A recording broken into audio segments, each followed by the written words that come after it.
Zitwara. Ndagusuje wowe ubana natwe mu biganiro biba bigiye bitandukanye. Wakoze subscribe ndagushimiye cyane, nawe utarayikora nyarukira aho munsi ukore subscribe, ubundi tujye tubana mu makuru ndetse n'ibiganiro tubagezaho. Uyu mwanya rero inkuru tugiye kubabwira ni inkuru itangaje iri kuvugwa hano mu gihugu cy'u Rwanda. Ni inkuru itangaje kandi ni inkuru yo kwishimira, aho mu Rwanda bivugwa ko hatangiye kugeragezwa drone zitwara abantu. Bikaba rero byaje kuba ari n'ubwambere bitangijwe muri Afurika. Byumvikane ko atari ibintu byoroshye cyane, kuko gahunda muri Afurika itarigeze igaragaramo ihise itangirizwa mu gihugu cy'u Rwanda. Bikaba rero bivugwa ko ari drone bizwi nka eVTOL, zikaba zikorwa n'uruganda rwo mu Bushinwa. Bikaba bivuga ko imwe itwara abantu babiri ikagendera ku butumburuke bwa metero 100. Byumvikane ko uvuye ku butaka ugera hejuru ibiri muri metero 100. Ikaba ifite rero amapine 12 afashe ku maguru 4. Ikaba ifite ikoranabuhanga ryifashisha mu gutahura imbogamizi mu kirere. Tuvuge wenda irimo igenda ikagira nk'ahantu hashobora kuba hari nk'ikintu gishobora kuyigonga, ahantu hari inzu ndende, iyi ku buryo ishobora kuba yayigonga, ahantu ishobora kuba yagonga nk'ikindi kinyabuzima kiri kuguruka mu kirere, cyangwa se ikindi kintu cy'ikoranabuhanga cyakiri kugenda mu kirere. Ifite ikoranabuhanga rihita ribigaragaza.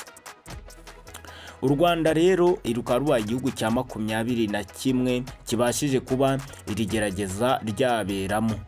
Izi drone kandi bivugwa ko zikoresha umuriro w'amashanyarazi 100%, nta kindi kintu cyongewemo.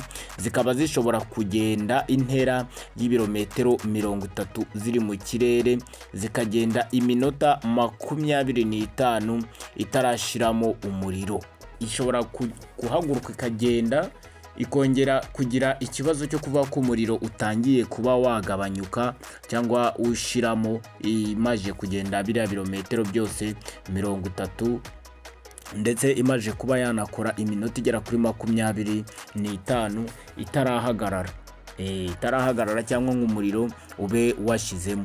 Uru ruganda rero mu mwaka ushize rukaba rwaragurishije izi drone zigera kuri 216.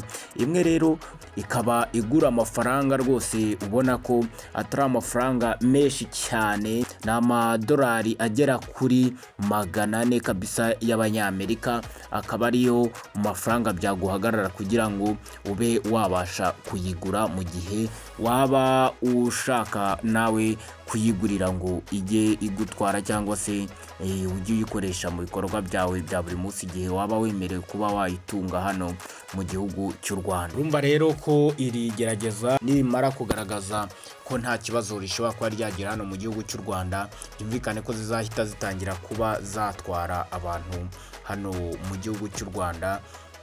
Akenshi twahita tubona ko urwego rushobora kwita ruzifashisha cyane ari urwego rw'ubukerarugendo cyane, dore ko n'ubusanzwe basanzwe bafite za helicopter zitwara abantu mu kirere zigenda zibatembereza ibice binyuranye by'igihugu cy'u Rwanda. Ngayo nguko, reka turebe uko biraza kugenda mu minsi iri imbere.